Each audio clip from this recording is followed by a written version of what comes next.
Le soleil, les merveilles du pays, un réveil de fraîcheur et de vie. Ensemble, vivons un moment de nostalgie.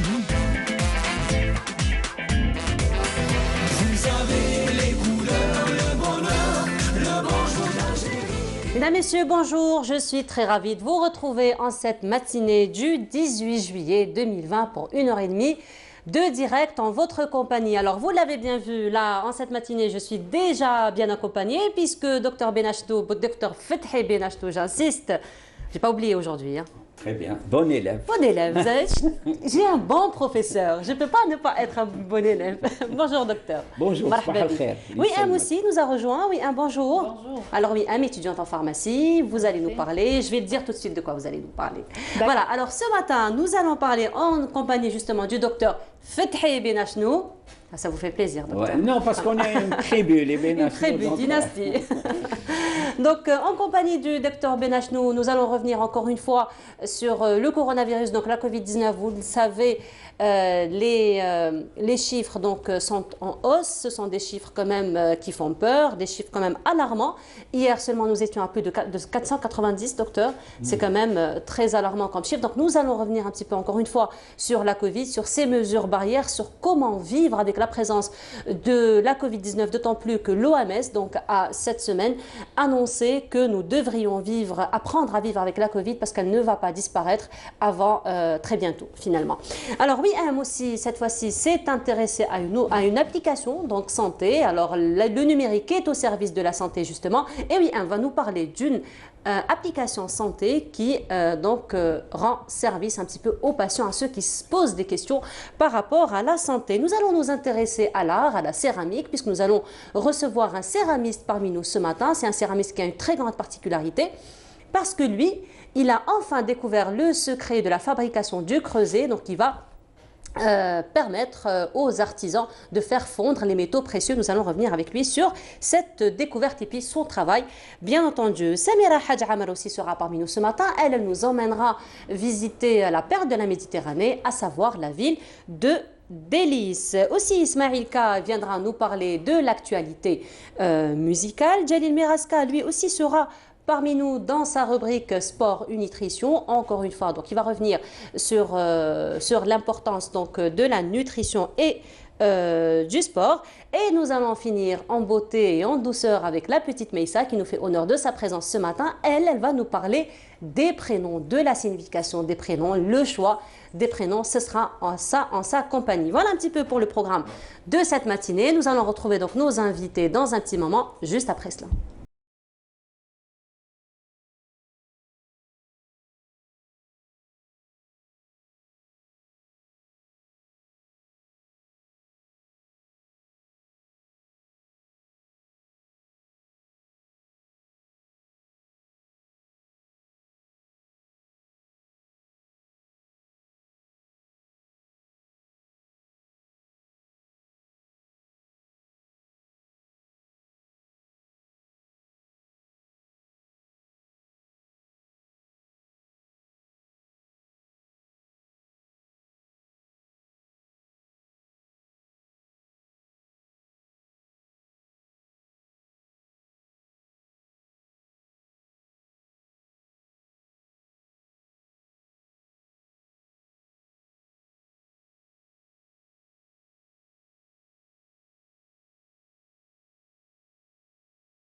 Petite virée dans la ville d'Alger. On retrouve Dr Fethi Benachtou. Docteur, bonjour. صباح الخير. صباح الأنوار.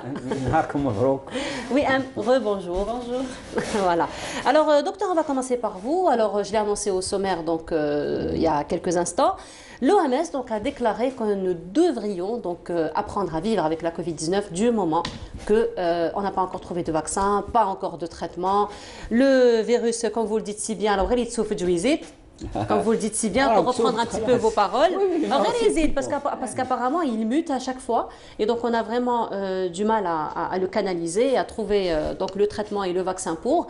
Et là, nous sommes condamnés finalement de vivre avec. Donc, ça ne va pas disparaître, on ne voit pas plutôt le bout du tunnel. Personne ne peut dire quand est-ce que ça va disparaître. Alors, justement, aujourd'hui, nous sommes condamnés à vivre avec. Que devrions-nous faire? Pour relaxer la situation, Déjà. Vous êtes très élégante aujourd'hui. Merci. Ça, c'est pour détendre l'atmosphère. Non, les virus, sur ce même plateau et ailleurs, je le dis, je le répète, les virus ne sont pas tombés du ciel. Oui. Ce pas des monstres qui sont venus de Mercure ou là, de planète Mars ou bien ils sont issus d'un film d'épouvante. Japonais, vous savez, Les films d'horreur, films d'horreur. Non, les virus sont avec nous depuis notre création de l'être humain, création. Il y a Et même avant. et même avant. Et même avant la création de l'être humain. Voilà, il y a les virus. Les virus. Pourquoi je dis les? Ce sont des familles, c'est comme nous les humains, c'est des familles. Deuxièmement, c'est comme nous les humains. Parfois, ils vont lier alliance. Ils vont se marier entre eux. C'est la même chose. C'est un monde. Et ce qui est le plus dangereux, les spécialistes, les virologues. J'aime pas le mot spécialiste. J'aime mieux beaucoup plus les pratiquants. Ceux qui ont une expertise. Chez nous, quand on dit expert, ça veut dire beaucoup. Non, le mot expert veut dire qu'il y a une expérience pratique sur le terrain, qui pratique. Les virologues, c'est les spécialistes des virus, nous ont avertis depuis extrêmement longtemps que les virus sont la première et la plus grande menace. Vous savez qu'il y a eu des expériences où on a mis des moustiques, des virus, tout ça, d'expériences d'explosion de bombes atomiques. Oui. Eh bien, les rayons de la bombe atomique n'ont absolument rien fait ou détruit aux insectes et même des virus. C'est qu'ils sont hyper forts. Ce que les téléspectateurs doivent savoir, c'est-à-dire nos concitoyens, nous devons savoir, même les étudiants en médecine ou en pharmacie, doivent savoir que les virus sont avec nous. Mais ils peuvent, et c'est ça leur propriété, c'est ça leur force. Il faut ça à faire comprendre aux gens. On ne les voit pas, mais ils sont présents. Ils sont là. Tout le monde a été atteint par un virus. Ce qu'on appelle le virus, l'herpès virus, c'est quelque chose qui existe en nous. La question, ça pour faire peur un petit peu, est-ce que ce virus ne va pas un jour, il devient... Alors que jusqu'à présent, c'est... Sauf que l'herpès virus, oui. C'est super. On est très poétique. Oui, mais franchement, l'humma qui pousse, on n'a pas besoin vraiment. Hein. Non, il y a des films, la fièvre dans le sang, tout ça, je crois que je positive de ce côté-là. Voilà. Mais les virus ont cette tendance à muter et à changer. À n'importe quel moment, ils peuvent, selon quel mécanisme, on ne le sait pas. Et ils peuvent, vous savez que c'est des petits lambeaux. C'est comme un patchwork au point de vue génétique. C'est des petits morceaux comme ça. Et ils ont, c'est terrible, c'est diabolique.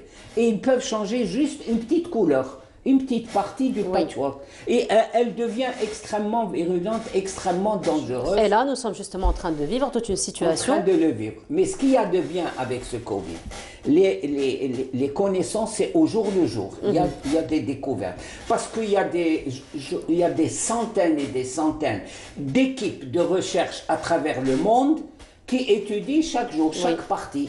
Mais ce qu'il y a de très particulier aussi, docteur, c'est que aujourd'hui, c'est que chaque État, chaque pays finalement vit sa propre expérience, fait ses propres recherches, parce que finalement, on a même découvert que le virus qui est en Algérie et celui qui est en Europe n'est pas le même. Oui. Donc là... c'est les variantes. Les variantes. C'est une des merveilles, entre guillemets, mais moi j'enlève les guillemets. Je dis le virus est une merveille pour l'être humain, parce qu'il nous réveille, parce qu'il faut comprendre que c'est important. Les gens qui nient l'existence du virus, c'est parce qu'ils sont restés à un stade primitif de la chose. Je ne vois pas la chose, elle n'existe pas. Or, ce monde-là, et l'école, le lycée, doivent former que des choses existent, sont avec nous, mais on ne les voit pas et ils sont plus forts que nous. Ce qu'il faut comprendre, les gens qui nient, ils disent, mais le virus, lui, il sait ce qu'il a à faire. Ensuite, chaque virus est adapté au mode de vie. Moi, à chaque fois, je parle du mode de vie. Oui. Chaque virus, le mode de vie, ce que vous respirez, ce que vous mangez, comment vous vous déplacez. Les virus, leur principale importance, et c'est pas des êtres vivants.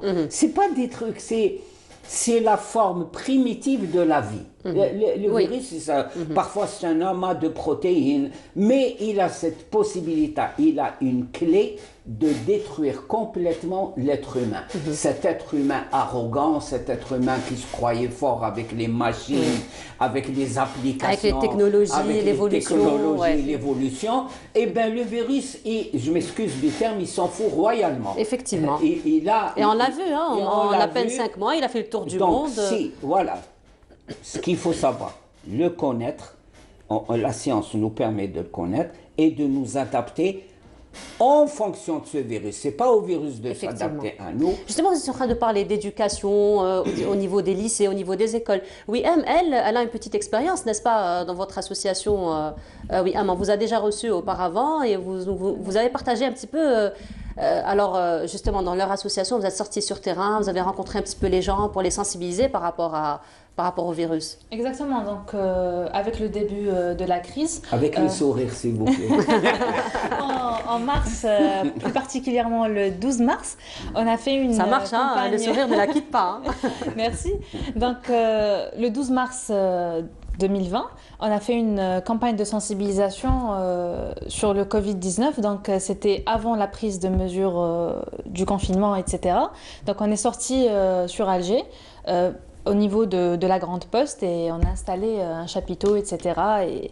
Et nos bénévoles étaient sur place, on parlait à la population, on les sensibilisait, on leur donnait des conseils, on leur donnait aussi des informations sur le mode de transmission du virus, comment se protéger, l'importance de se laver les mains, de désinfecter ses mains. Vous avez même distribué des flyers, je me rappelle. Exactement, donc des fiches informatives, des flyers, il y avait déjà des désinfectants également. Et voilà, on a fait une petite campagne de sensibilisation avant le confinement. Voilà. On a dû, donc vous voyez qu'il y a du travail qui se fait sur terrain quand même. C'est important et j'aime que Voilà. les associations soient conscientes des choses essentielles. J'aime pas, la question n'est pas de dire il faut s'aimer, il faut être entre nous, s'entraider. Le problème, il n'est pas là. Arrêtons d'être bous-bous dans notre pays. On est frères, on est sœurs. Non, ça c'est... Alors justement, là vraiment, vous me tendez la perche, docteur. Alors, comment devrions-nous aujourd'hui s'adapter finalement au Covid? Alors, les mesures barrières, ça, on en parle à chaque fois, donc on va encore rappeler du moment que vous êtes là, donc on va encore rappeler. Mais finalement, nous, psychiquement, psychologiquement parlant et socialement parlant, comment devrions-nous finalement nous entraîner, changer un petit peu notre comportement, notre mode de vie? Je vais vous dire une chose. S'adapter. Notre comportement, notre mode de vie, ça c'est important. Oui. On se tend les perches. Voilà. Très bien. Je vais vous dire une chose qui va peut-être choquer. Moi, je m'en balance des virus ou du Covid et tout.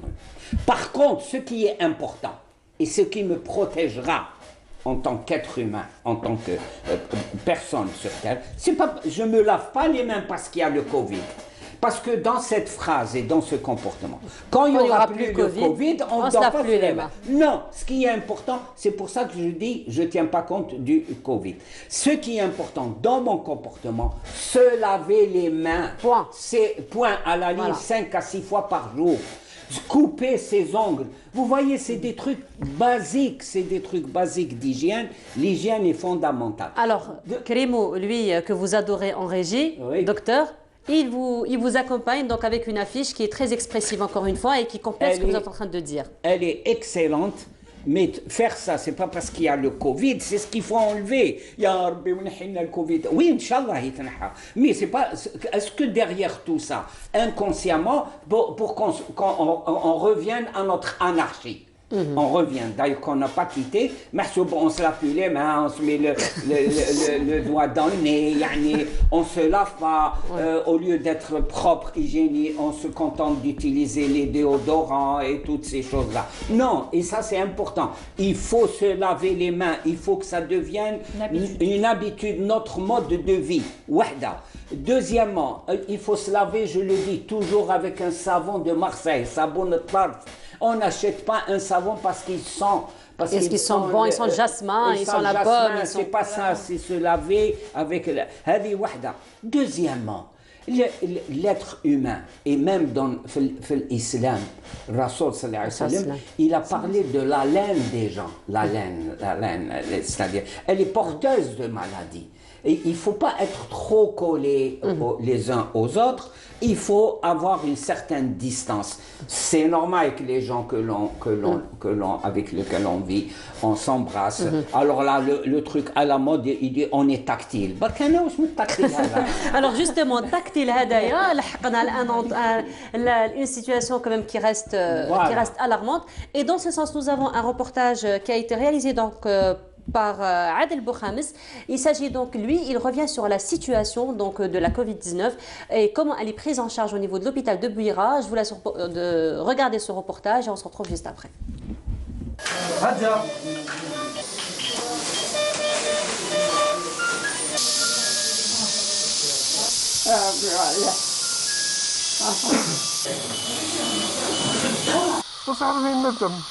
أنا ندم واش درت معاهم ندم أختيكم ترجمة الإجمال مرة راني أنا 7 أيام راني مازال بسفري الأكسجين درت.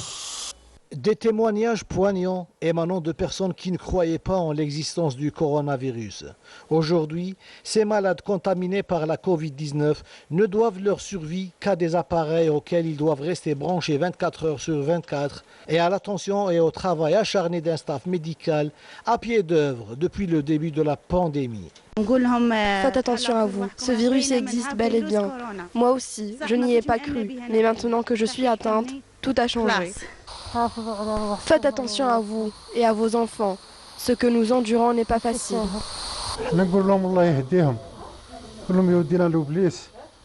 Ne croyez pas aux rumeurs, regardez par vous-même notre souffrance. Ne bougez pas trop et n'ayez pas peur. De quoi avez-vous besoin ? Une autre souffrance, celle de ceux qu'on l'on appelle désormais les soldats blancs. Les efforts dévoués et au péril de sa vie d'un personnel de la santé qui fait des mains et des pieds pour atténuer la douleur des malades.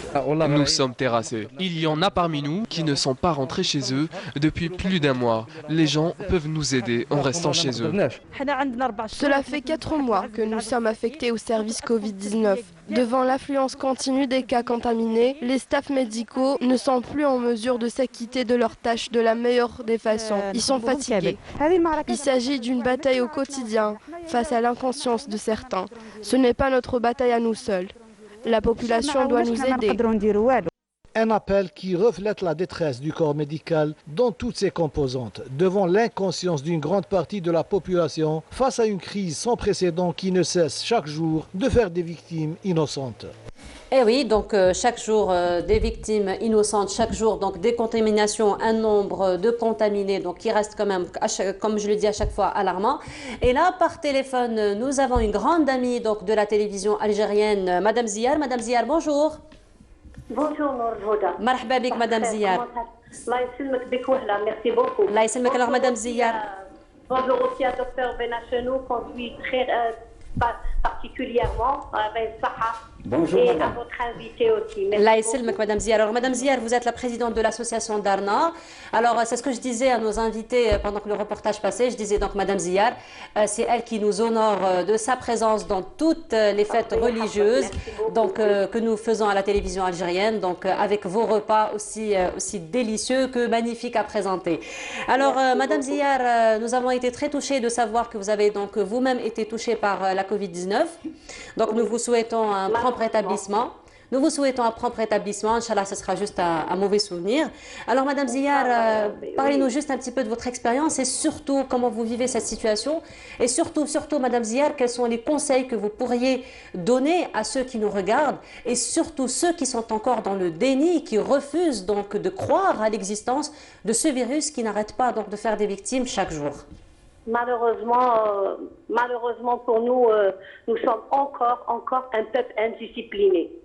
C'est dommage, c'est vraiment dommage parce que 50% du peuple est bien confiné et à la maison et tout ça, et 50% de l'autre côté qui est en train de nous tuer et de nous emmener je ne sais où.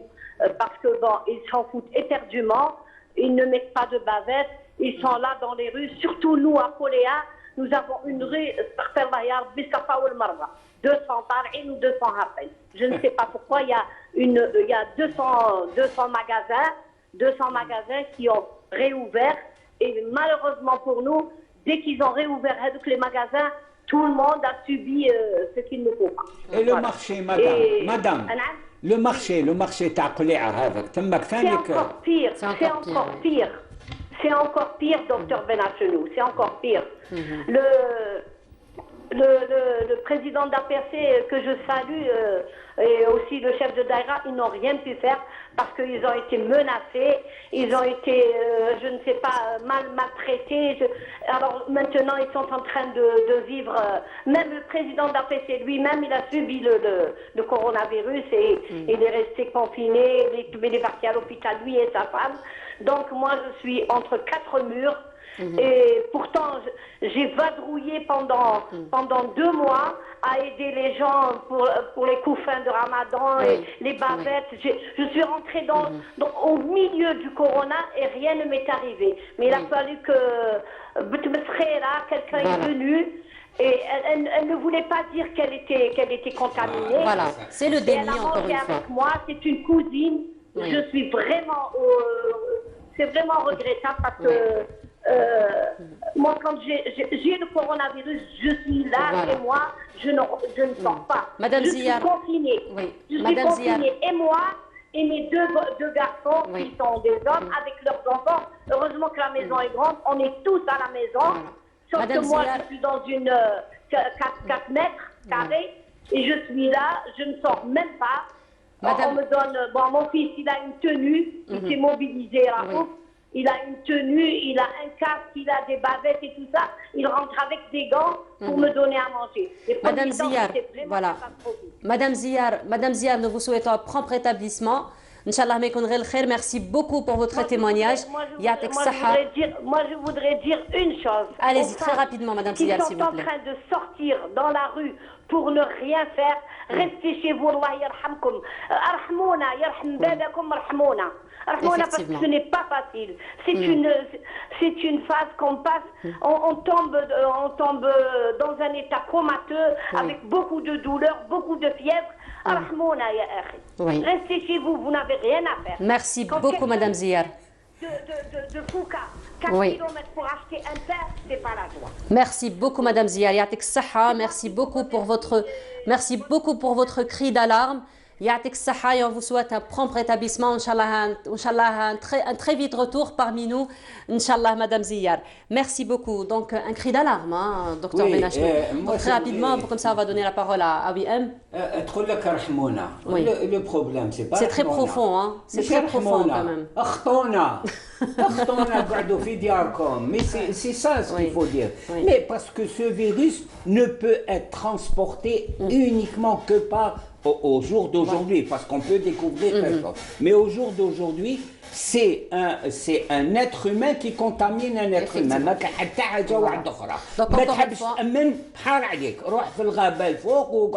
Mais docteur, il y a quand même, il faut dire, entre parenthèses très rapidement, donc pour donner un petit peu la parole à oui, il faut dire quand même qu'il y a une petite hypocrisie de la part de ces personnes qui sont dans le déni. Parce que si jamais vous allez leur demander, j'imagine, hein, d'aller visiter un hôpital où il y a la Covid ou d'aller rendre visite à quelqu'un qui a la Covid, ben, il ne viendra pas. Hein. Regardez, c'est des gens hypocrites.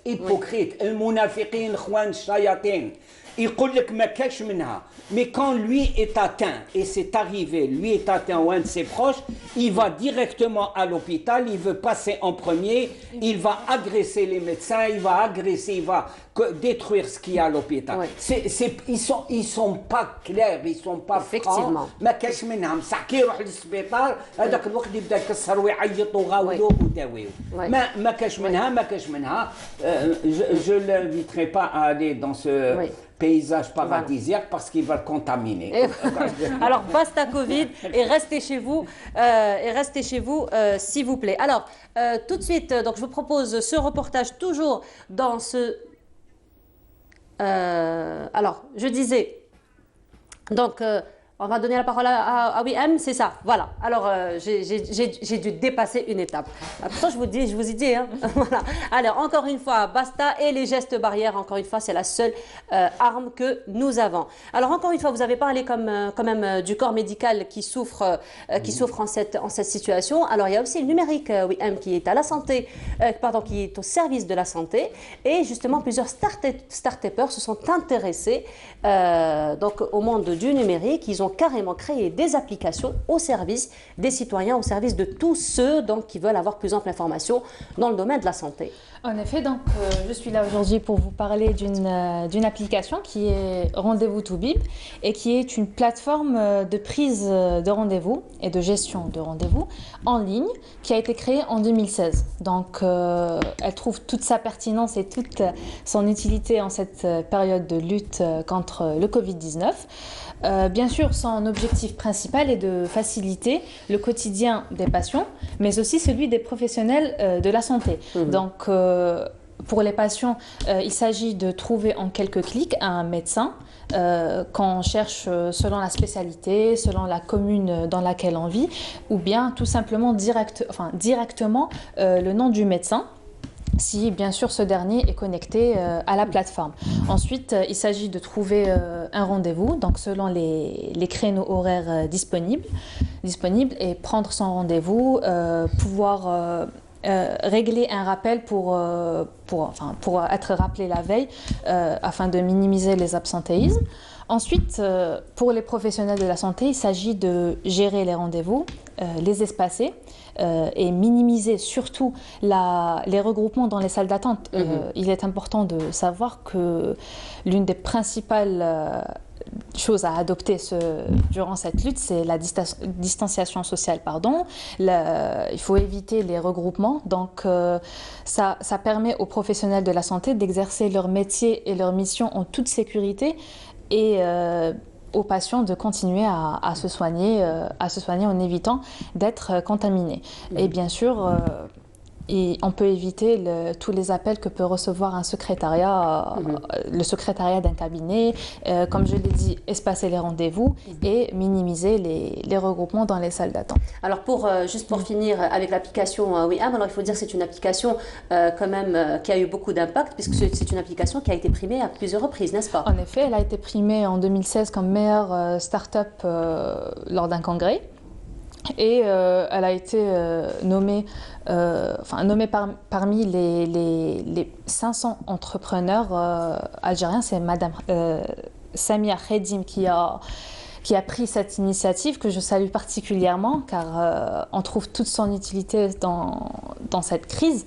Et voilà, donc c'est une application qui a eu beaucoup d'impact.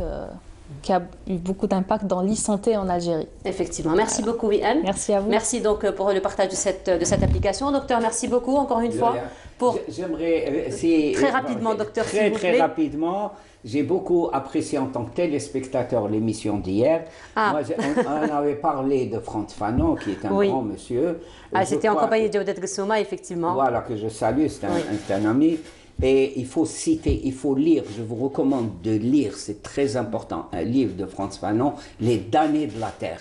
Il n'est pas d'une actualité, il est quotidien, on a l'impression de lire un journal, c'est Les damnés de la Terre, je crois qu'il est très important de le citer. Merci beaucoup, docteur, donc, pour cette recommandation déjà, et merci pour avoir été parmi nous ce matin. Voilà, donc là, les médecins, c'est des littéraires aussi. Ça fait partie, ça fait partie, parce que le médecin, il est appelé à rencontrer plusieurs profils Voilà. et donc de discuter avec plusieurs profils pour les mettre à l'aise, effectivement. Merci beaucoup donc d'avoir été parmi nous. Oui, merci. Docteur Benachno, merci. Alors, restons toujours donc avec la Covid-19 et encore, comme le disait Madame Ziyar il y a quelques instants, donc il y a beaucoup de personnes qui ne respectent pas les mesures barrières. Et là, justement, Mariam Demi s'est intéressée dans son reportage sur les personnes qui ne respectent pas justement le port du masque, qui ne mettent pas le port du masque. Je vous laisse voir ce reportage et on se retrouve juste après. Nous nous sommes rendus dans un marché de proximité d'Alger. Le constat est là. La majorité des commerçants et clients rencontrés semblent respecter les mesures barrières. Certains, néanmoins, persistent à les ignorer. Des fois, sciemment. Ce matin, en venant de Babzouar, j'ai remarqué un bus qui transportait plus de 60 personnes. Vous imaginez? Je l'ai arrêté pour lui faire la remarque. Et là, il me répond « Je fais comme je veux ». Si vous allez dans l'intérieur du pays, vous êtes à Alger, là. Moi, je viens de... Chauffe. Au moins 80% des gens dans des villages. Il n'y a aucun, zéro kmama. Les gens ne respectent pas les mesures sanitaires, ni dans les transports en commun, ni dans les magasins. Le comportement irresponsable de certains est la principale cause des contaminations gratuites et par ricochet de la surcharge au niveau des structures sanitaires. S'il y a eu une augmentation des cas positifs, c'est parce que les citoyens ne respectent plus rien et n'appliquent pas les mesures préventives. Ils doivent comprendre que ce virus existe vraiment. Malgré toutes les campagnes de sensibilisation et tous les efforts déployés par le personnel médical et le nombre de décès enregistrés chaque jour, les gens ne semblent toujours pas mesurer l'ampleur de la crise. Et voilà, donc retour sur le plateau. Et donc on a vu à travers ce reportage le non-respect du port du masque. Donc s'il vous plaît, c'est la seule alternative que nous avons, c'est le seul moyen que nous avons donc, pour lutter contre la Covid-19 en attendant donc, de trouver un traitement. Alors à présent, Jalil Meraska vient de nous rejoindre. Jalil, bonjour. Bonjour. Vous allez bien? Ça va, merci. Alhamdulillah. Alors Jalil, la semaine dernière, nous avons parlé des protéines. Absolument. L'importance donc des protéines, toutes les idées reçues autour des protéines. Oui. Vous avez choisi quand même cette fois-ci de rester sur la même lancée, de nous parler d'une autre composante, un autre nutriment qui est aussi important que les protéines. Tout à fait. Et qu'il faut faire attention finalement en les mangeant. Il s'agit des graisses. Des graisses alimentaires. Des graisses absolument. alimentaires. Oui, dans la même lancée de la session précédente. Aujourd'hui, il s'agira, on va parler des graisses alimentaires d'une manière générale et spécialement, on dit les bonnes graisses. Les bonnes graisses. Voilà, on parle des health fats. Les bonnes graisses, les graisses de bonne qualité. Et souvent, quand on parle du gras, on a plus tendance à parler du mauvais gras. C'est-à-dire le gras, il faut éviter le gras, le sucré, le gras. À un moment donné, on s'est carrément fait une fixation que le gras, c'est pas bon pour la santé. Absolument. Carrément, oui, et donc oui. on oublie un petit peu qu'il y a quand même des composantes qui sont importantes finalement pour le métabolisme. Déjà, alors, il faut savoir que quand on parle du gras, en fait, il faut définir un petit peu ce que c'est que le gras. On parle des acides gras, on parle des lipides, on parle des graisses. Ça, c'est une définition qui est plutôt scientifique des graisses. Et les graisses sont, quand on parle de graisse, donc il y a plusieurs types. Il y a 3 types de graisses. En fait, on parle de graisses saturées, voilà. On appelle les graisses saturées. Il y a aussi ce qu'on appelle les graisses monosaturées et les graisses polyinsaturées. Et ça, en fait, généralement, quand on parle des graisses saturées, d'accord, il s'agit de graisses animales, de manière générale. Voilà, d'origine animale. Oui. Quand il s'agit de l'huile de coco, par exemple, c'est une graisse animale. Quand il s'agit du beurre, les dérivés L'huile de coco, c'est une graisse animale? L'huile de coco. D'accord. Voilà, c'est une graisse animale. C'est une graisse d'origine qui peut être végétale absolument, mais voilà. Donc il y a des huiles qu'on peut presser par exemple à froid comme l'huile d'olive, mais qui ne fait pas partie des graisses saturées. L'huile de palme, donc le beurre, les dérivés. Les dérivés généralement de tout ce qui est produit laitier, c'est des graisses animales saturées. Il y a la graisse animale effectivement et les graisses d'origine végétale qui peuvent être saturées. Quand il s'agit des ce qu'on appelle les oméga 9, et c'est là où on parle des graisses insaturées, des bonnes graisses, là on est dans la catégorie des bonnes graisses. Donc ce qui est recommandé finalement d'avoir dans son assiette? Absolument, donc on parle de l'huile d'olive, Voilà, huile d'olive incontournable. Incontournable, qui est très riche en oméga 3, en oméga 9. On croit que c'est des oméga 3. On va expliquer ce que c'est que les oméga 3 brièvement. Et donc l'avocat, quand on parle par exemple de l'avocat, certains oléagineux, les fruits à la coque comme la noix, qui est aussi riche en oméga 9, donc bonne graisse, toujours on est dans la catégorie des bonnes graisses. Et aussi donc il y a ce qu'on appelle les oméga 3 et oméga 6. Ça c'est les graisses polyinsaturées, d'accord, qu'on retrouve principalement dans tout ce qui est poisson gras. Notamment la sardine. La sardine, oui. Voilà, donc la sardine, c'est un poisson qui est très riche en oméga 3. C'est d'ailleurs, je pense que c'est le plus riche en oméga 3 parmi tous les poissons gras. Donc, voilà. Et il y a aussi ce qu'on appelle le lin, tout ce qui est graines, graines de lin et l'huile, spécialement l'huile de lin, qui est aussi riche en oméga 3. Là, on est dans le végétal, hein, d'accord. Et sinon, il y a tout ce qui est oméga 6. On appelle ça donc tout ce qui est les huiles de graines.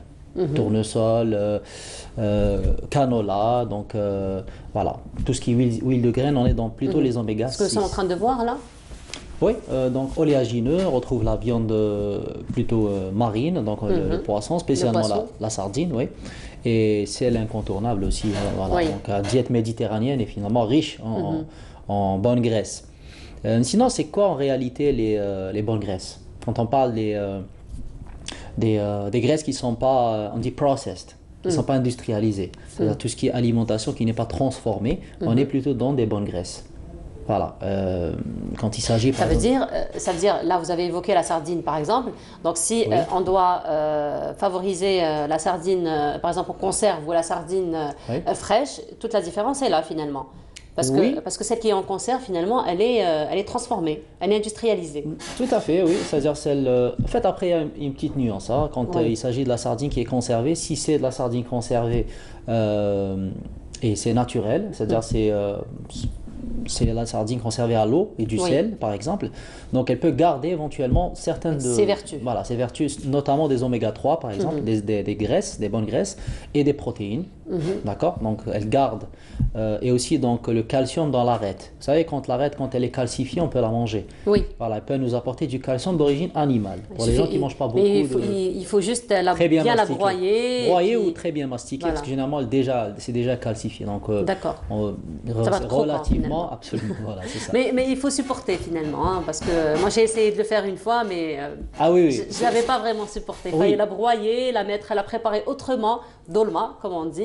C'était comme ça que j'ai pu finalement manger l'arête calcifiée. C'est ça, voilà, l'arête calcifiée. Voilà. Donc il y a aussi d'autres vertus, parce que c'est un squelette, donc ça contient du calcium, d'accord. Peut-être de la vitamine D ou du phosphore, mais spécialement du calcium. Pour les gens qui ne mangent pas, par exemple, assez de calcium d'origine animale dans les produits laitiers. Donc ça peut être une solution, donc la sardine conservée. D'accord. Sinon, pour ceux qui peuvent manger donc, le squelette dans une sardine fraîche ou quand on fait griller ou une autre méthode de cuisson, ça passe aussi hein, quand c'est bien cuit. Voilà, il faut juste faire très attention par rapport à l'arête et très bien mastiquer. Voilà, sinon, il y aura un souci de digestion. Donc voilà, d'une manière générale, on parle des graisses qui ne sont pas entre guillemets bonnes, c'est généralement tout ce qui est transformé. Voilà, quand on parle de margarine spécialement, qu'on appelle, en fait c'est tout ce qui est non périssable aussi. Hein. Voilà, quand on parle beaucoup de produits conservés, beaucoup de produits, et notamment donc certains types de margarine, qu'on appelle d'ailleurs les graisses trans. On appelle ça aussi hydrogénées. Graisses hydrogénées ou trans. Voilà, ça c'est généralement, on est dans l'alimentation industrialisée, processed. Voilà, c'est qu'il y a eu un process industriel et qui n'est pas authentique quelque part.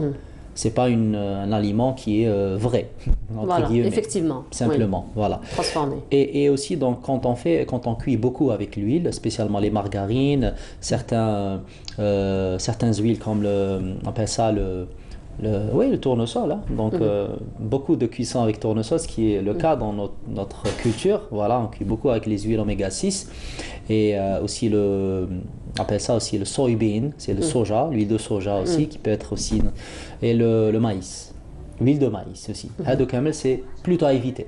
C'est pas des voilà, d'accord. Et ensuite, en fait, on parle aussi de ce qu'on appelle la balance. Le ratio, c'est un ratio d'oméga 6 et oméga 3, on appelle ça d'une manière générale. Là, pour simplifier à nos téléspectateurs, les oméga 6 et les oméga 3, en fait, c'est des graisses polyinsaturés, d'accord? Les deux sont indispensables, que le corps ne peut pas fabriquer. Donc on doit les amener via notre alimentation. Alors là, nous sommes en train de voir une composition chimique. Tout à fait, une c'est- composition biochimique, oui, c'est ça. Donc entre les graisses saturées et les graisses insaturées. Cela veut dire que les graisses saturées qu'on retrouve principalement dans les produits laitiers, dans les charcuteries, dans certaines huiles. D'accord? Et aussi notamment, donc j'ai dit au début de l'émission, l'huile de le coco, d'accord? Et donc certains types de viande rouge. Sinon, les graisses insaturées qu'on retrouve dans l'huile d'olive, qu'on retrouve dans l'œuf par exemple, qu'on retrouve dans certains oléagineux comme la noix, comme les noisettes, comme les fruits à la coque Les en fruits à général. coque, Voilà, oui. coque. Et puis l'avocat et la sardine principalement. Sinon, il y a le saumon, les anchois, tout ce qui est poisson gras. Voilà. Mais sinon, Jalil, pour finir un petit peu avec les idées reçues sur le gras, parce qu'on a beaucoup d'idées reçues. Beaucoup, oui. Beaucoup d'idées reçues sur le gras. Donc, moins que les protéines finalement, moins que les glucides aussi, mais on parle beaucoup de gras. C'est vraiment un petit peu la hantise de tout le monde, particulièrement de ceux qui veulent perdre du poids finalement. Alors, finalement, donc on parle de gras saturé et de gras qui n'est pas saturé, mais finalement, pour ce qui est des viandes, par exemple. Donc, la viande, quand la viande est fraîche. Alors, le gras qui entoure un petit peu, shhab, comme on dit si bien, donc le gras qui entoure un petit peu la viande, et parfois on a vraiment du mal à l'enlever. Donc, ce gras-là, donc qui n'est pas saturé finalement, qui reste de la viande, enfin qui reste du gras naturel, est-ce qu'il est bon, il n'est pas bon, est-ce qu'on peut se permettre, à des pourcentages ou à des quantités particulières? En fait, la graisse saturée n'est pas à éviter complètement. Voilà. D'accord? Que ce soit la graisse saturée dans les C'est viandes. déjà une idée reçue. Alors pour Oui, nous, c'est il faut déjà une idée. éviter complètement. oui, oui, Voilà, tout déjà. ce qui est viande rouge, tout ce qui est produits laitiers, dérivés, spécialement le beurre, ce n'est pas à éviter complètement. D'accord? C'est juste à modérer par rapport à l'huile d'olive, par rapport aux amandes, par rapport à l'avocat, par rapport aux sources qui sont... C'est plus ça. Après, ce qu'il faut éviter, on va dire les graisses à vraiment... pas bannir, j'aime pas ce terme, voilà, parce que ça fait... Mais éviter au maximum. Éviter au maximum, c'est les graisses trans et hydrogénées qu'on retrouve dans les margarines, dans certaines huiles végétales, généralement les huiles végétales, mis à part l'huile d'olive. D'ailleurs, l'huile d'olive, c'est pas une huile végétale, c'est une huile de fruits, parce que l'olive, c'est un fruit, ce n'est pas... Effectivement. Voilà. Effectivement. Donc, et si on prend le cas d'huile d'olive, c'est fabuleux. Voilà. S'il y a un aliment à retenir de cette émission, c'est l'huile d'olive. C'est l'huile d'olive. La dernière fois, c'était l'œuf. Aujourd'hui, c'est l'huile d'olive. C'est l'huile d'olive, notre voilà. star, voilà. Alors, on va s'arrêter, on va terminer avec ça. Merci beaucoup, Jalil. Donc, ce qu'on retient, l'huile d'olive, donc à favoriser. Et puis, donc, les gras à prendre avec modération, encore une fois. Et donc, favoriser ce qui n'est pas saturé par rapport à ce qui est saturé. Mais il faut dire que pourquoi les bonnes graisses sont importantes, le message à retenir aussi, c'est parce qu'il y a la santé. Voilà, il faut savoir qu'il y a la santé cardiovasculaire, ça protège la santé du cœur, ça prévient des cancers, ça accroît ça préserve notre mémoire. Quand on parle du poisson, par exemple, c'est pas une idée reçue. Hein. Il y a des composants dans le poisson qui permettent d'accentuer la mémoire. Et ça réduit tout ce qui est donc incidence cardiovasculaire, on vient de le dire, la composition du corps, ça diminue la dépression et aussi ça aide même à l'absorption de certains nutriments, donc à savoir vitamine A, D, les vitamines qu'on appelle liposolubles, qui sont solubles dans les graisses. Dans les graisses. D'accord. Sans compter bien sûr l'immunité, on est en plein on est dedans. en conjoncture Donc absolument, contextuellement, donc l'immunité c'est très important. Nos hormones, l'absorption de certains nutriments et j'en passe. Hein. Ça supporte notre métabolisme. Ne pas négliger les graisses, spécialement les bonnes graisses. Voilà. Parfait. Merci beaucoup, Jalil. Avec plaisir. Donc encore une fois pour nous avoir éclairé sur certaines idées reçues sur la graisse. La semaine prochaine, ce sera peut-être les glucides pour rester dans la même. Glucides. Très bien. Donc pour rester un petit peu sur la même lancée. Les sucres, Voilà, les sucres. Donc la semaine prochaine, ce sera les sucres et on aura fait le tour. Donc les nutriments, comme ça, on aura éradiqué toute idée reçue sur ces aliments qui restent importants finalement pour le corps. Il suffit juste de savoir les consommer. Merci beaucoup, Jalil, encore une fois d'avoir été parmi nous ce matin. Alors, nous en avons parlé hier. Il s'agit donc d'un artiste, enseignant, plasticien qui nous a quittés. Donc, le monde artistique algérien est en deuil du moment que nous avons perdu l'Arhmou Saleh Ammar Alalouche et Smaïl Belkaidia lui a rendu hommage à travers ce reportage. Et on se retrouve juste après. Plus qu'un plasticien, c'est un courant artistique et une voix patrimoniale qui nous quitte. Ammar Alalouche, l'artiste, rend l'âme à l'âge de 81 ans, dont 55 voués à l'art plastique, à la culture et au patrimoine algérien. Nous avons des artistes exceptionnels, des artistes extraordinaires. Les courants sont nés. Les artistes, ils sont là. Mais les courants, ما عندهمش الواحد وين رايحين وين ماشيين هي parce que il n'y a pas assez d'une critique d'art. Natif d'El-Milia, Ammar Alalouche sera adopté par Constantine qui lui ouvre les portes de l'universalité à travers ses expositions et ses toiles feront le tour de la planète. Moi je pense pas yani, à moi. Moi quand je pense à moi, je pense d'abord aux autres. Parce que moi je fais partie des autres. Et les autres, ils sont la partie intégrante de mon être, de moi-même. Ils font partie de moi-même. Connu et reconnu en Algérie après plusieurs distinctions, il sera également honoré dans plusieurs pays. Il aimait dire « Émerger, c'est être compris dans son pays. Si l'artiste est compris, il est forcément reconnu et respecté. » Adieu l'artiste.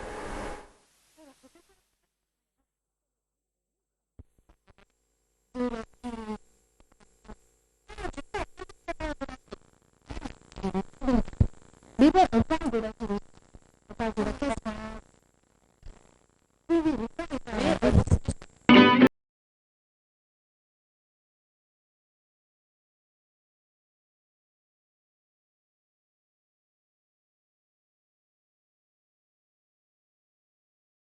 De retour sur le plateau de Bonjour d'Algérie, on reste avec l'art du moment que nous recevons, comme je l'ai dit ce matin, un artiste qui n'est pas des moindres parce que lui, il a réussi à élucider certains secrets de fabrication donc, des métaux précieux. Alors, parmi nous, donc, ce matin, Monsieur Amin Chawati, bonjour. Bonjour. Alors, vous êtes artiste céramiste. Oui, c'est ça. Et voilà, donc vous vous intéressez à la céramique et nous allons en parler dans un petit moment. Avec nous également, donc, Samira Hadj Amr. Bonjour Samira. Comment ça va? Très bien, alhamdoulilah. Et toi? Très ravissante, Samira. Merci. C'est gentil, toi aussi. Vous savez qu'on dit que, après, je ne sais pas si entre-temps le directeur photo, voilà. Je disais, je ne sais pas ce que le directeur photo sera d'accord avec moi ou pas, mais habituellement on dit que le noir, il ne faut pas le mettre, mais je trouve que ça vous va super bien. C'est vrai? Oui. Ça me fait rappeler le livre de Halim Mostranmi. Ah oui. Le noir vous va si bien. Et pourtant. C'est ça? Non. Merci en tout cas du compliment. Mais c'est pas un compliment, c'est la vérité. Ah. Alors, aujourd'hui, vous allez nous emmener à Délice. À Délice, voilà. Donc, c'est la perle finalement de la Méditerranée. C'est l'une des perles. L'Algérie, toute l'Algérie est une perle. Voilà, Rachel, là où on va, c'est une perle. Mais finalement, c'est une ville très coquette, hein, il faut le dire. Hein. C'est une ville très coquette, c'est une très très belle ville qui se trouve à peine à une centaine de kilomètres du centre d'Alger. Pas très loin. Non, pas très loin. Pas très loin. Oui. Donc, et justement, avec mais nous, on va nous surtout allons faire un petit tour. Un petit tour, mais on va parler aussi un peu de sa casbah. Oui. Un peu beaucoup du phare, de son phare. Oui. Son phare d'atterrissage, le phare Ben Gout. D'accord, très bien. Ou plus communément appelé Borj El Fnar. Borj El Fnar. Voilà. Alors on va y revenir dans un petit moment. Alors Monsieur Amin, je reviens à vous. Alors je disais, vous êtes artiste, vous êtes céramiste. Alors Lamia Boudbouda vous a rencontré et elle a insisté sur un point avant même de parler donc de votre travail, mais elle a vraiment insisté sur ce point. Elle en a parlé pendant un bon bout de temps, hein, pendant des jours et des semaines. Voilà, des jours et des semaines. Et elle disait, non mais tu insistes sur le fait qu'il a fait une découverte. Alors votre découverte, oui, c'était justement ce creuset qui permet de faire fondre les matériaux précieux, donc tout en gardant leur qualité. Alors la découverte, c'était de réaliser une terre à partir de terre algérienne. D'accord. Ça veut dire que je fais un peu le tour d'Algérie, j'ai récolté des terres pour réaliser une pâte, pour réaliser un creuset de fusion, voilà, qui supporte les chocs thermiques. Et en même temps faire des pâtes à grès pour faire la technique raku. Donc un peu j'en profite pour faire des œuvres d'art et faire du creuset de fusion. Voilà, ah, c'est celui-là, oui, c'est celui-là. Ça c'est une technique raku, ça a été tourné et émaillé et elle a subi un choc thermique, d'où l'effet craquelé. D'accord. Oui. Ah, je pensais que c'était fait à la main, comme quoi. Ça, c'est tout une cuisson à 1200 degrés. Ah, quand même. Non, c'est fait à la main et c'est cuit à 1200 degrés. Oui. Par contre, c'est pas le creuset. C'est pas peut-être le creuset. Voilà, c'est pas le creuset. Ça, Voilà. c'est une œuvre décorative. D'accord, Ouais. c'est une œuvre décorative. Ouais. Alors pour revenir un petit peu au creuset, je sais que ça vous a pris beaucoup de temps, ça vous a pris quand même des années de recherche, des années d'investissement, et vous êtes quand même arrivé à réaliser ou à avoir finalement le secret de cette technique. Eh ben, depuis 2009, j'ai réalisé beaucoup de tests. Vous savez, pour collecter les terres et faire des analyses, en plus, il faut beaucoup de moyens. Donc, avec mes petits moyens d'artiste, donc j'ai eu un peu du mal à faire ça. Mais alhamdoulilah, après beaucoup d'années, j'ai réalisé un peu à arriver à mes fins. Voilà. Eh ben, Yatek Saha, justement, c'est un travail acharné, donc vous n'avez pas abandonné. Et justement, comme je le disais, l'ami Aboud Bouda vous a rencontré dans votre atelier, vous avez un petit peu à l'œuvre. Et là, je vous propose donc de voir le portrait que donc l'ami Aboud Bouda a adressé à notre ami Amin Chawati. Et on se retrouve juste après.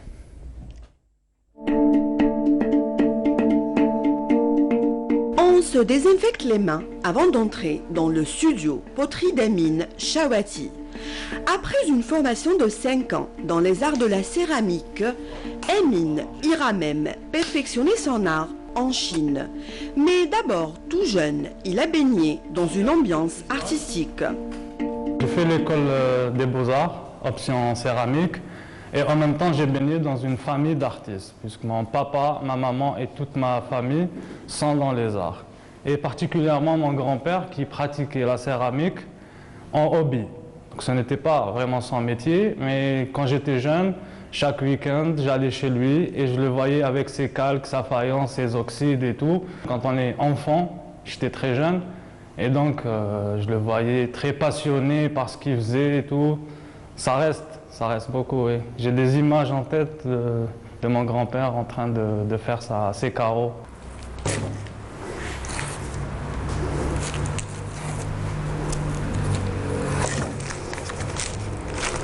J'ai coupé comme ça pour vous montrer que les épaisseurs sont identiques. Boudiné, tournazé ou tournacé, barbotine, des termes qui font partie du glossaire de la céramique que ces passionnés apprendront en suivant les gestes et les cours techniques de l'artiste.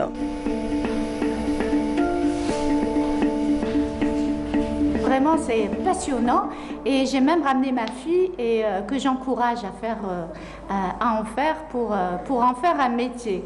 Je veux que ma fille soit la future Frida Kahlo. C'est la première fois, donc je découvre les sensations. Bon, le fait d'exercer, ça me permet puisque la texture elle est un peu lisse, donc ça me permet de déstresser, il y a des ondes positives qui sortent. Et voilà, c'est tout bonheur. L'artiste a plus d'une corde à son arc, puisqu'il a réussi, après plusieurs années de recherche sur des pâtes céramiques, à créer un creuset en grès pour la fusion de l'or, un produit 100% algérien. Moi, au début, j'utilisais de la matière importée pour produire. Après, je me suis mis à la recherche de matière et à produire mes propres pâtes céramiques. Et je me suis orienté vers le technique. Alors j'ai réalisé des grès et des pâtes céramiques techniques pour faire du creuset de fusion. Et donc je produis de la terre pour faire du creuset de fusion, pour les métaux, et je produis du creuset pour l'analyse de l'or. Si vous voulez jouer à Prométhée, Studio Poterie est l'endroit rêvé. Même si ce qui sortira d'entre vos mains n'est pas forcément une œuvre d'art, le bonheur est là et c'est l'essentiel. Alors quand on travaille la terre, on fait peut-être un travail de transmission. À travers les objets que je fais, je transmets aux gens peut-être du bonheur, peut-être des émotions.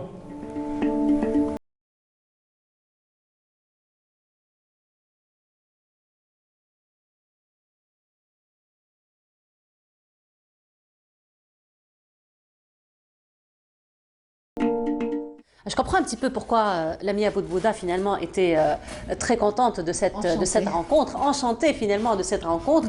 Alors on dit que toucher la terre et être en contact avec la terre, vous, j'imagine qui êtes tout le temps en contact avec la terre, c'est une thérapie finalement. Donc Lamia, on l'a vu, hein, bravo Lamia à toi donc d'avoir mis la main à la terre, pas la main à la pâte mais la main à la terre. Voilà. Alors pour revenir un petit peu à votre creuset, on a parlé donc Lamia dans le portrait qu'elle vous a dressé, le reportage qu'elle a fait donc dans votre atelier.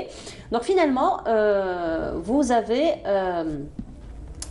j'ai envie de dire, c'est un acquis finalement pour l'Algérie, parce que maintenant, avec cette découverte, on pourra ne plus avoir finalement recours à l'importation de ce creuset qui coûte quand même assez cher. Oui, tout à fait. Déjà au niveau des pâtes, vous savez que tous les artisans utilisent des pâtes céramiques importées à 100%. Donc on s'approvisionne et on est complètement condamné, dépendant par l'importation des pâtes. Et donc, et en même temps, notre sol est très riche en matière. Et donc, j'ai préparé des terres à partir de matières de terre algérienne. Alors, vous avez été primé, Monsieur Chawati. Vous avez eu des prix déjà en Chine. Oui. Alors, pourriez peut-être nous parler du prix que vous avez eu? Alors j'ai fait une formation en porcelaine en Chine et ça m'a aidé vraiment pour finaliser mon travail. Oui. Oui. Voilà. Alors là, on voit aussi que vous avez apporté quelques échantillons de votre travail. Donc on voit quand même que c'est un travail très particulier. Il y a, donc ça encore une fois, c'est avec la haute température, la technique de haute température. Vous avez pu réaliser un petit peu ces produits en grès. C'est produit en grès à 1200 degrés. Oui. Et là, j'ai utilisé une terre qui supporte les hauts chocs thermiques. Donc on peut passer de la température de 1000 degrés à 20 degrés sans que la terre casse, sans que l'objet casse. D'accord, donc finalement la fissure qu'il y a ici, c'est voulu. C'est voulu. Voilà, c'est voulu. Oui. Donc, c'est un peu maîtriser la cassure, oui, c'est ça. C'est machine à année. C'est pas fait exprès, mais c'est très artistique. Voilà, c'est très artistique, très moderne. Ce sont des pièces uniques finalement, parce que là, c'est un peu difficile. Peut-être si vous avez envie de reproduire, ce sera peut-être pas facile de reproduire exactement la même chose. Oui. C'est ce qui fait finalement la particularité. Il a fait du hasard. Voilà. Oui. Donc ça reste quand même des pièces uniques. Voilà. Il y a Texaha pour tout ce que vous faites. Voilà. Donc vous restez avec nous. Donc là, Samira, on passe à vous. Alors on va aller. Donc on reste un petit peu dans l'art, mais autrement, n'est-ce pas? Donc on va aller dans l'art touristique, dans l'art historique, culturel. Voilà, de toute façon, tout est lié. Tout est lié. Oui. Voilà, pour aller donc à l'une des perles donc, de la Méditerranée. Oui. Délice la délicieuse, elle est charmante. On plonge dans la mer, c'est un golfe, c'est très très beau. On aimerait y aller en ce moment, mais malheureusement, c'est pas possible. J'espère que très vite on passera cette conjoncture et on reviendra dans notre vie normale. Oui, on l'espère. Franchement, rapidement. Si tout le monde respectait les consignes de sécurité. Si tout le monde respectait, donc voilà, on lance encore une fois un appel à toutes les personnes qui nous regardent. Donc notre seule arme contre la Covid-19, c'est la prévention. On n'a pas finalement d'autres armes. Exactement. Donc, voilà. Donc on revient à Délice, la délicieuse. Non, on ne revient pas à Délice, on repart à Délice. On part, exactement. On prend la route, la direction de Délice. Allez, on part, donc c'est à 100 partir du point zéro, donc la Grande Poste, c'est à peu près 107 km.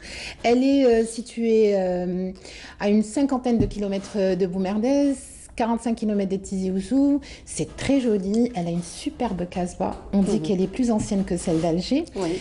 De par sa situation géographique, donc elle est on va dire, elle est au littoral nord. Voilà, on a un petit peu une carte géographique qui nous exactement, elle est ancienne la carte. Elle nous montre un petit peu les trésors parce qu'il y a énormément de trésors. Du patrimoine qui a été découvert à Délice et à Boumerdès en général. C'est une petite ville donc, qui a été malheureusement du temps de la France par rapport à sa casbah. Donc le noyau était la casbah. La casbah a été construite entre autres par les Ottomans. Du temps de la Régence, ça a été le siège de Reddin Barberousse, l'un des frères. Donc ça a connu un essor. Elle est superbe la vue qu'on voit sur Délice. Ça vous donne une idée un petit peu de... Elle est située à 400 mètres du niveau de la mer. D'altitude. Exactement. Et donc, excellente situation géographique qui a fait que plusieurs civilisations se sont succédées là-bas. Ce qu'on voit, c'est le port, le fabuleux port ottoman de Délice. Je crois qu'il prend jusqu'à 100 embarcations. Voilà. Donc, Délice, c'est quoi? Ce qu'on vient de voir, c'est un port de pêche ou un port de plaisance? Un port de plaisance. De plaisance. De plaisance et de pêche aussi. Hein, la sardine. On peut manger de la sardine. La sardine très très bon. À Tel Aouldun, justement. Oui. Et donc, pour revenir à Délice, donc, on a eu c'est une cité numide, c'est une cité qui est passée aussi aux mains des Romains. Et on l'appelait d'ailleurs Hadima. Ce qu'on voit là, c'est le phare de Ben Gaout. Et le deuxième phare qui a remplacé le phare de Ben Gaout. Donc, il a été construit. Le deuxième phare qu'on voit sur la droite a été construit en 2010 pour justement reprendre la fonction du phare de Ben Gaout, du nom de son constructeur, qui, je pense, a été construit en 1880 ou 81. Ce phare est l'un des plus beaux phares d'Algérie. Il faut savoir que vers les années de 1840 à 1954, il y a à peu près 25 phares qui ont été construits. Et celui qu'on vient de voir, celui qui remplace les fonctions de Ben Gaout, a été construit en 2010. Ça s'est arrêté en 1962. On a arrêté de construire des phares en Algérie en 62. Ils sont importants parce que sur la bande littorale d'Algérie, les bateaux ne peuvent pas venir accoster ou se rapprocher du rivage sans ces feux très très importants. Alors, qui guide d'ailleurs les bateaux.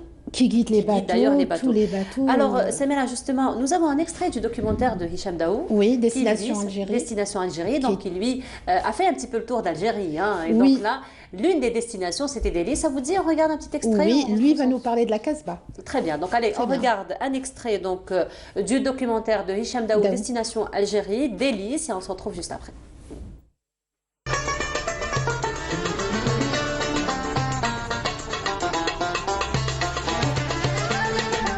قصبة دلس اللي نقدروا نعتبروها أقدم قصبة في الجزائر تبنات عام 1068 من طرف الأمير الأندلسي أمير منطقة الميريا في الأندلس معز الدولة بن صمدح اللي كان أمير إمارته هي كانت آخر ملوك الطوائف.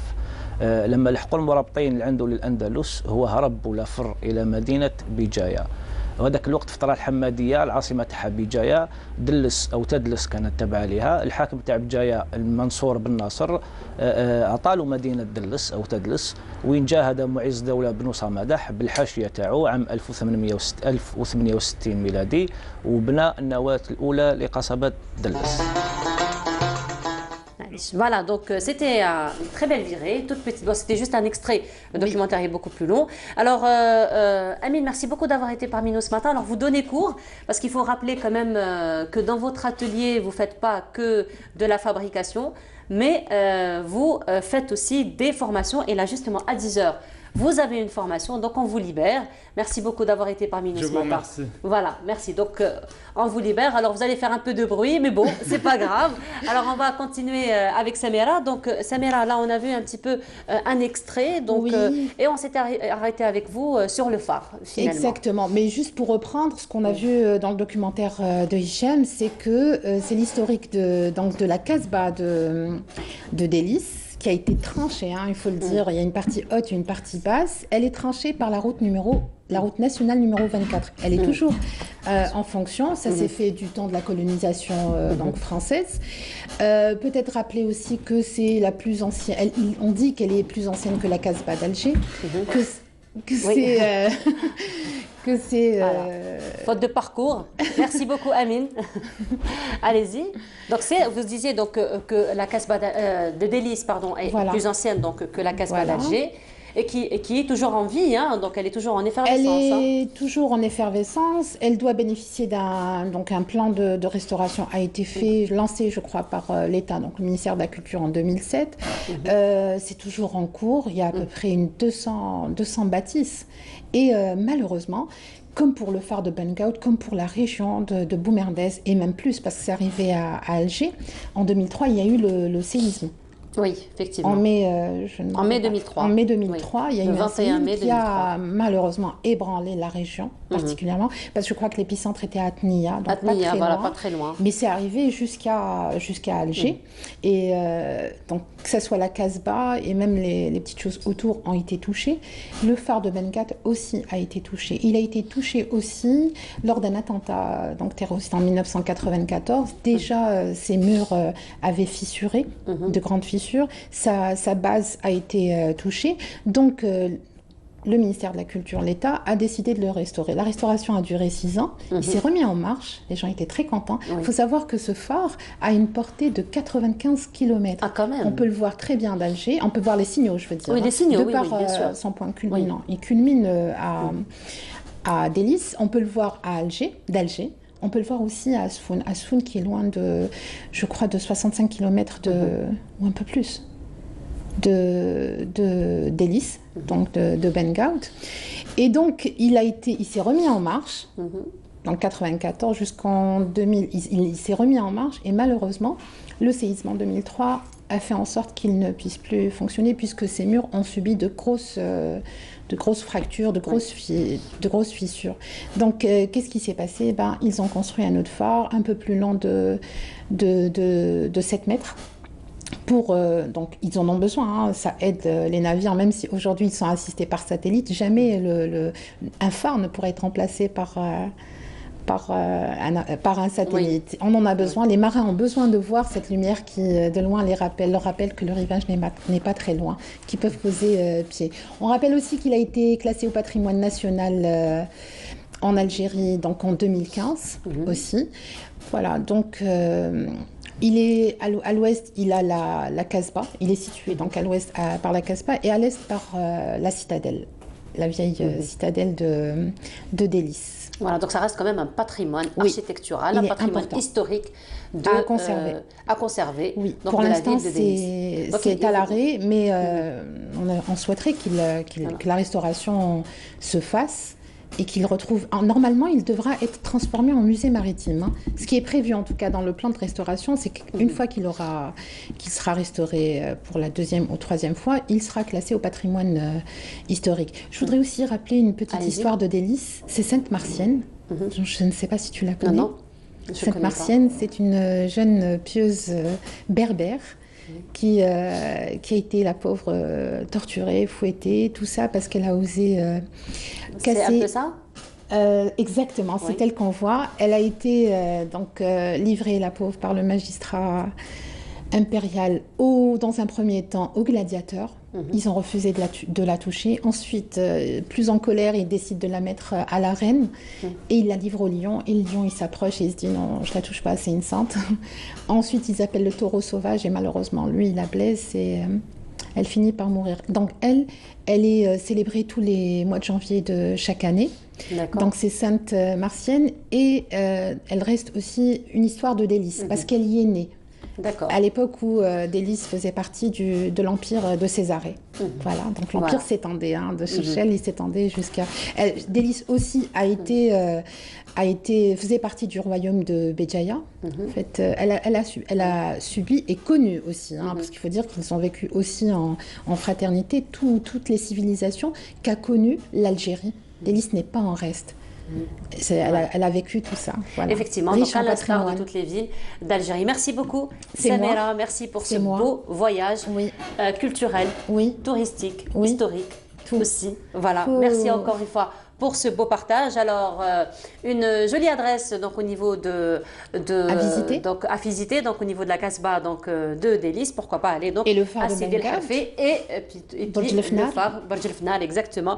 Donc à faire un tour. Merci beaucoup Samira encore une fois d'avoir été parmi nous ce matin. Donc on a fait une petite virée à Délice. Donc la prochaine fois inchallah ce sera notre destination.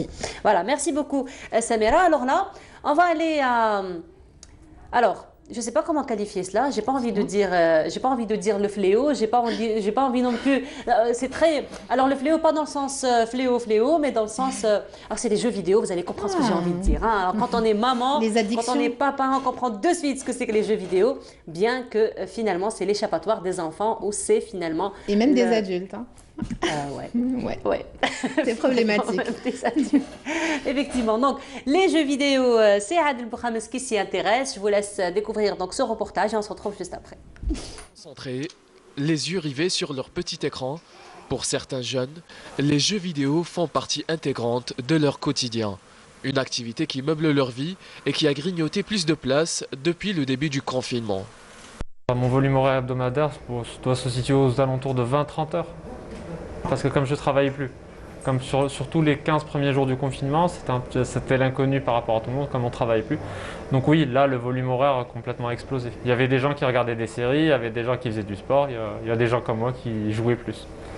قبل الكونفينمون ما كنتش نلعب كامل يافي با طون تما طول طون جو ترافاي تما ما كانش كاع الوقت مي في الكونفينمون كي بدا الكونفينمون تما ما كانش واش دير 3 موا سون ترافاي كدا باينه بلي ما كانش خرجه من الدار تما جو باس مون طون جوي جو فيديو اي تو. Un phénomène qui prend de plus en plus d'ampleur et qui touche en majorité les adolescents. Cela va même jusqu'à l'addiction chez certains. Premièrement, c'est un problème qu'on remarque beaucoup chez les adolescents. Et surtout les adolescents un petit peu renfermés sur eux-mêmes, retirés, un peu timides, qui n'arrivent pas à affronter la réalité, à affronter les jeux. Donc ils se retrouvent dans la virtualité. Donc ils passent leur temps d'abord au début à passer un petit moment dans les jeux. Ensuite, ils développent ça vers des heures et des heures de jeu. Pour éviter de devenir accro, c'est simple, des applications existent. Elles ont pour but de réguler et de surveiller le temps de jeu. Donc après, bien sûr, pour les plus jeunes, moi, c'est pas mon cas, je suis pas du tout addict. Je joue par plaisir, je sais quand m'arrêter, je sais comment m'arrêter. Mais par exemple, pour les plus jeunes, je pense que c'est aux parents de prendre la relève. Aujourd'hui, on a des outils qui permettent, par exemple, de limiter le volume horaire hebdomadaire. En disant, voilà, chaque jour, il pourra jouer 30 minutes. Finalement, l'erreur là, il ne faut pas arrêter comme ça brutalement. Parce que sinon, l'enfant va devenir agressif et va développer encore des problèmes d'irritabilité et tout. La meilleure façon, c'est d'expliquer d'abord à l'enfant et détourner son attention vers autre chose. C'est-à-dire l'accompagner, le prendre à faire du sport, lui faire des activités et laisser le jeu pendant quelques temps, ensuite arrêter. Ou bien ne pas laisser l'enfant rester devant son téléphone ou bien devant son PC pendant 2-3 heures. Je lui dis, mais allez, tu peux rester une demi-heure, après on passe à autre chose. Juste le désensibiliser et petit à petit, il va laisser tomber. Depuis 2018, l'addiction aux jeux vidéo est formellement reconnue comme maladie par l'Organisation mondiale de la santé. Une maladie qui, dans des cas extrêmes, peut mener à la schizophrénie ou autre forme de trouble mental. Et voilà, de retour sur le plateau. Donc, d'après le reportage, vous avez dû voir que Adel Bouhames n'est pas très d'accord avec moi en disant que les jeux vidéo est un fléau, mais bon. Comme je le disais, c'est aussi donc l'échappatoire, c'est aussi le temps donc des enfants et des adultes, comme l'a dit si bien Samira d'aujourd'hui. Alors, en ce moment, donc, avec moi sur le plateau, Smaïl Ka. Smaïl, bonjour. Bonjour, merci pour l'invitation encore une fois. Merci de nous honorer de votre présence, marhaba bik. Alors, Smaïl, ce matin, en votre compagnie, nous allons parler, vous allez rendre hommage finalement à l'une de ces personnes qui ont été à l'origine du succès finalement de grands noms d'artistes algériens, notamment de Khaled et de Safi Boutella. Alors on revient à vous dans un petit moment pour en parler. Et avec moi une petite princesse que j'ai le plaisir, je suis très contente d'ailleurs de recevoir, j'ai eu même hâte de la voir sur le plateau. Maïssa, bonjour. Bonjour. Comment vas-tu, Maïssa? Ça va. C'est que je suis très contente de t'avoir sur le plateau. Moi aussi, je rêve de faire une petite émission avec vous. Ah bah machin, bah voilà, ça s'est réalisé. Moi aussi j'en rêvais. Hein. La dernière fois je t'ai vu avec Amel, tu passais super bien. Et je me disais, mais elle est passée avec Amel, il faut qu'elle passe avec moi. Et voilà, donc Yazid a été très gentil. Il m'a dit, ok, ça va, c'est bon, arrête de crier, on va te la ramener, Maïssa. Et elle est là, Maïssa, ce matin. Ça va, Maïssa? Oui, ça va. Maïssa, tu entends cette musique? Oui. Tu la connais? Non. En fait, c'est une berceuse qu'on chantait, old school, hein, comme l'a dit Ismaël. Alors, c'est une berceuse finalement qu'on nous chantait, nous, quand on était bébé. Donc, oui, c'est une berceuse qui est finalement d'origine égyptienne. Hein, voilà. Oh, super. Voilà, qui dit Mama zamanha gaya. Voilà. Alors Maïssa, ce matin, tu as choisi de nous parler, de partager avec nous quelque chose qui nous colle à la peau toute notre vie jusqu'à notre mort, n'est-ce pas? Oui. Il s'agit de quoi? Alors, il s'agit des prénoms. Des prénoms. Et donc, tu as fait une sélection de prénoms pour nous ce matin? Oui, mais j'aimerais juste, au début, j'aimerais bien introduire avec un petit texte que j'ai préparé. D'accord. Alors, ce sera un texte sur quoi? Tu veux nous donner un avant-goût? Ça va être une surprise. Oui, c'est une introduction. Ça parle de la convention. Ça parle de la convention. Des droits de l'enfant? Les droits de l'enfant, voilà. Bravo, tu t'intéresses donc aux droits de l'enfant. Oui. C'est très bien, Maïssa. Merci. Bravo, donc c'est très important pour les enfants de connaître le droit. Oui, c'est très important. D'accord. Car c'est ce qui nous... D'ailleurs, le prénom, c'est un droit. Effectivement, tu as raison. Alors, on te laisse introduire? Merci. Alors, en 1989, les responsables politiques de 195 États, malheureusement, parce qu'en fait, il y a 2 États qui n'ont pas voulu faire l'accord, puis se sont engagés à construire un monde digne des enfants. La Convention relative aux droits de l'enfant reconnaît les moins de 18 ans comme des êtres porteurs de droits sociaux, économiques, civils, culturels et politiques, des droits fondamentaux obligatoires et non négociables. Il faut savoir que la Convention comporte 54 articles. Voilà, il y a 54 articles dans cette convention, dont celui qui nous intéresse. C'est celui qui parle des droits civils. Voilà, impressionnante cette fille, hein. Impressionnante, machallah. Merci. Qui énonce ceci. En fait, je vais vous lire l'article 7 de la Convention. Alors, l'enfant est enregistré aussitôt sa naissance et a, dès celle-ci, le droit à un nom, le droit d'acquérir une nationalité et, dans la mesure du possible, le droit de connaître ses parents et d'être élevé par eux. Wow. Voilà, donc cet article nous fait comprendre que chaque enfant a droit à un nom. Et d'ailleurs, qu'est-ce qu'est le nom? Le prénom plutôt. Voilà, qu'est-ce qu'est le prénom finalement? Allez, on te pose la question. Voilà. Alors moi, la seule chose que je sais, c'est qu'il me colle toute ma vie. Ouais. Voilà. Et on n'arrête pas de me l'écorcher parce que j'ai un prénom composé. Je m'appelle Nour Louda, alors je te dis pas. J'ai eu droit à Noura, à Nouara, à Nourhan, à Houda, à Nour tout court.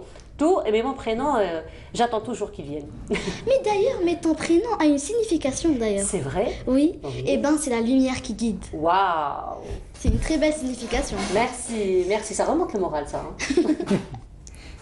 Donc voilà. Oui. Et donc tu as choisi tu as fait une sélection de prénoms? Oui, j'ai fait une petite sélection. Alors d'abord on observe des phénomènes de mode. Oui. Voilà, donc c'est des prénoms tendances. D'accord. Comme il y a Ryan qu'on utilise des fois, comme ça, on donne aux garçons. Il y a Nilda. Tu sais que Ryan c'est un prénom mixte qu'on peut donner aux garçons et aux filles? Oui. Je me suis posé la question parce qu'on peut l'écrire sans E, comme on peut l'écrire avec un E. Voilà. Ouais. Alors quand on l'écrit sans E, ça fait Ryan. Et quand on l'écrit avec E, ça fait Ryan. Oui. Voilà. Il y a Nilda, oui. Naël, Anaïs, Sana et Yanis, Sonia, Sabrina. Ça, c'est des noms qu'on donne. Maïssa.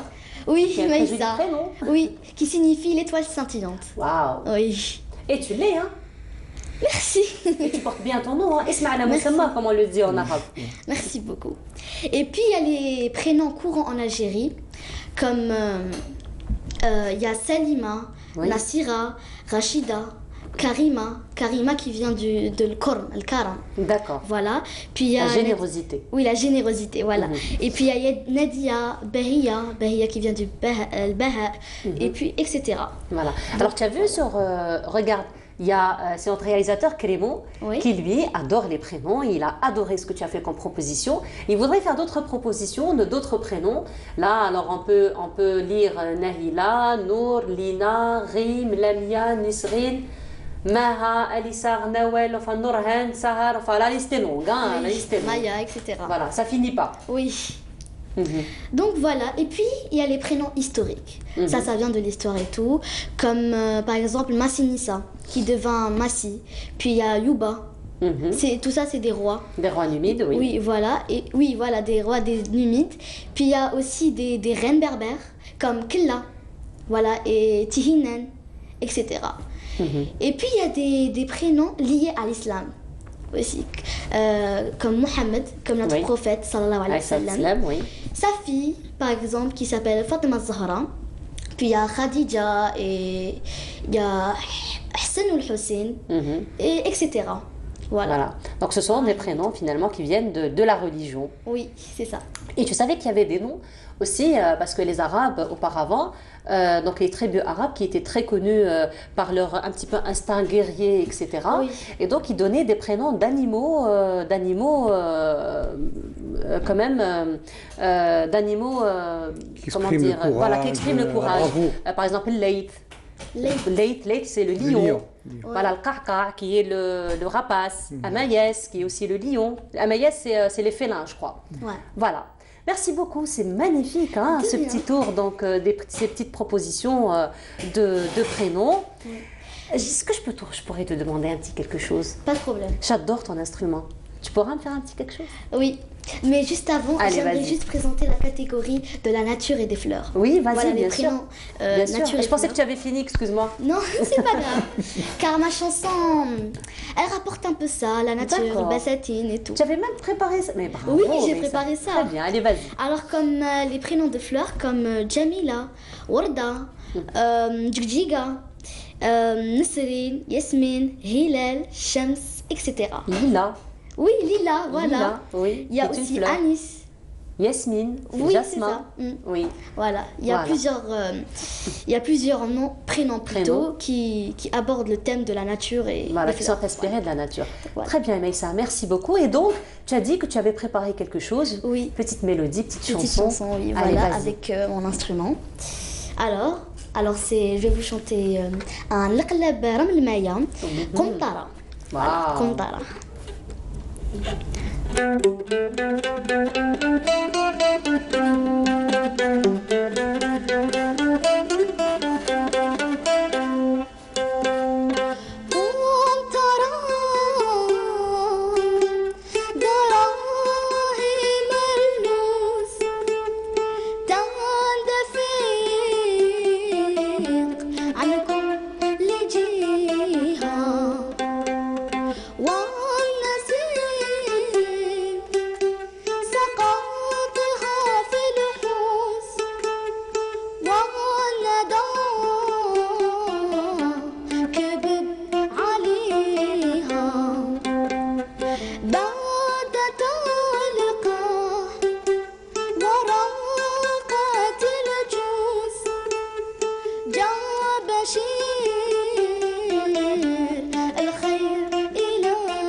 Magnifique, Maïssa, bravo, tu as une magnifique voix. Vraiment très envoûtante, n'est-ce pas, Smaïl? Alors, vous qui avez l'oreille musicale, vous pouvez.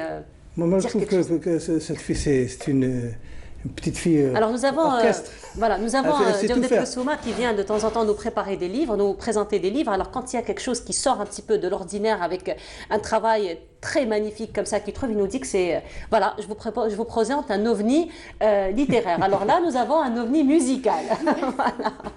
Alors, Smaïl, ce matin, donc, je reviens à vous. Vous avez donc choisi de rendre hommage, comme je le disais, à l'une de ces personnes donc, qui ont été à l'origine du succès donc, de certaines grandes voix algériennes. Il s'agit du regretté qu'on vient de perdre récemment, il y a 3 semaines, c'est le colonel Snoussi. Houssine Snoussi, bon, colonel veut dire déjà militaire, c'est un ancien militaire, attaché militaire, il était membre du MALG, le service de renseignement de l'ANP, l'ALN, et ensuite c'est un moudjahid. Et imaginez que ce moudjahid va devenir un civil, et un retraité, un colonel en retraite, et qui va être un mécène, qui va marquer l'histoire et la culture algérienne. C'est un marqueur, nous sommes dans les années 80, il est directeur de l'OREF. On le voit. Voilà, l'Ahmo. Et quand le début de l'OREF, je veux dire de Riyad el-Fath, il y avait une vie, il avait insufflé un style, un esprit là-bas. Donc il pensait beaucoup plus à créer un espace et une, comment dirais-je, une ère juvénile pour la culture algérienne, et notamment celle des enfants et des jeunes algériens. Et l'idée qu'il a eue, c'était en 1985, c'est de lancer un festival de la jeunesse. Et dans ce festival, il y avait des Africains, il y avait Salif Keïta, il y avait, je parle de jeunesse, c'est pas Nafa, c'est de jeunesse. Nous sommes en 1985, 5 juillet. Et là, il y a Alpha Blondy, il y a Salif Keïta, il y a Jamal Allam, il y a Karim Kasser, il y a comment il s'appelle, les Ranaray. Et là, on découvre la première fois ce groupe algérien. Il a donné la chance une ère d'expression à des Algériens de s'exprimer. Oui. Et le groupe Ranaray vient de Sidi Bel Abbas. Oui. On ne les connaissait pas très bien. Ils étaient dans l'underground du rail, oui. Mais électro. Ils ne ressemblent pas à Cheb Khaled, que la voix ou le rail. Et donc, qu'est-ce qui s'est passé? Nous avons découvert une bête de scène qui s'appelle Djilali Amarna. Oui. C'est lui qu'on voit qui arpente la scène avec des raqabos. Et on découvrait une jeunesse rebelle et qui est talentueuse comme Maïssa, et on voyait, c'est là que ça s'exprimait. Et en même temps, qu'est-ce qu'il a fait? Nous sommes en 1985. Le rail, la musique rail était plutôt tabou. C'était underground, donc lui, il a donné la chance à décomplexer cette musique. Il ne faut pas avoir honte, je sais. Il ne passe pas des trucs, je veux dire, truculents, bien, qui ne passent pas à l'oreille dans les familles algériennes. Mais lui, grâce à lui, il a réussi à décomplexer. Donc il a eu la géniale idée de sortir le rail, la cassette d'Oran, les éditeurs véreux, le climat interlope très très glauque où il y a le rail. Qu'est-ce qu'il a fait? Il a décidé de concevoir un album international qui s'appelle Kouché. Kouché, l'album Kouché, qui veut dire, le titre, il est d'origine marocaine. Justement, nous sommes en train d'écouter en sourdine. Oui, allez-y, nous sommes en train juste d'écouter, donc on va écouter. Kouché, le titre éponyme, je veux dire, l'album Kouché, la chanson aussi Kouché, c'était du patrimoine folklore marocain. Mais tout l'album, un concept, il y avait 8 titres.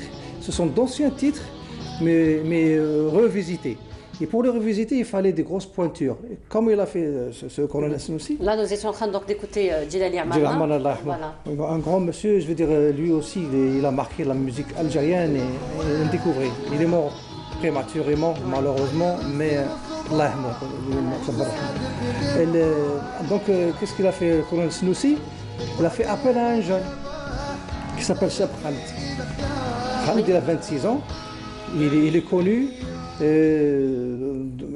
Il chante partout, dans les cabarets, dans les mariages, il est pris partout, mais c'est pas professionnel ce qu'il fait pour lui. Donc il est venu, il lui a dit comme ça, il lui a dit écoute Khaled, ça y est, je viens, tu m'écoutes, oui, voilà, il faut arrêter le bricolage, il lui a dit comme ça. Donc quand on s'est vu, il lui a dit qu'est-ce que je dois faire? Il lui a dit, tu arrêtes les mariages, les fondades, tout ça, mais on va faire un album. Donc il ne comprenait pas, Khaled n'a pas compris ce qu'il voulait dire. Alors, pour les besoins de ce grand album historique Kouché, il a fait appel à Safi Boutella, un jeune qui venait de Berkeley, à Boston, une grande école de musique. Il venait, il est doué. Alors justement, vous parlez de Cheb Khaled, on va écouter un extrait de Cheb Khaled, La Kamel, voilà. Et on se retrouve après donc, pour continuer donc, de parler de ce succès.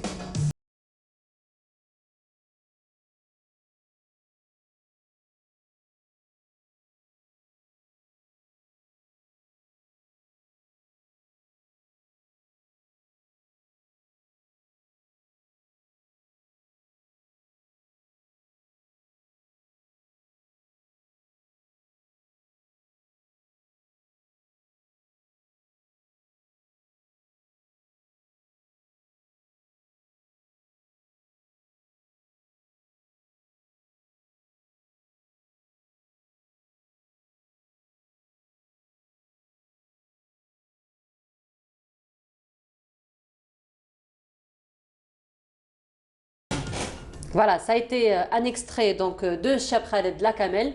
Et donc, on va terminer sur ça. Oui. Allez-y.